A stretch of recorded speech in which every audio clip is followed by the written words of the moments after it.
তুমি চাইলেই সম্ভব। তুমি চাইলেই সম্ভব এই কারণ জীবনটা তো তোমার। জীবনটা যেহেতু তোমার, তাই প্রবলেমসগুলোও তোমাকেই সমাধান করতে হবে।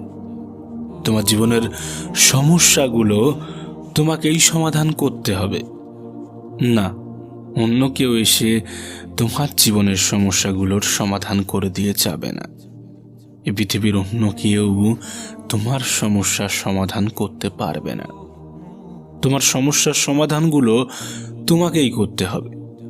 হ্যাঁ, তোমাকেই করতে হবে। কিছু মানুষ পরামর্শদাতা হিসাবে কাজ করবে, কিছু মানুষ তোমাকে সাজেশন দেবে, তোমাকে বলবে এমনভাবে করা উচিত, এমনভাবে করো না। তোমাকে বলবে এটা সঠিক, এটা সঠিক না। কিন্তু বলবে, তাদের ভূমিকা এতটুকুই। তারা তোমাকে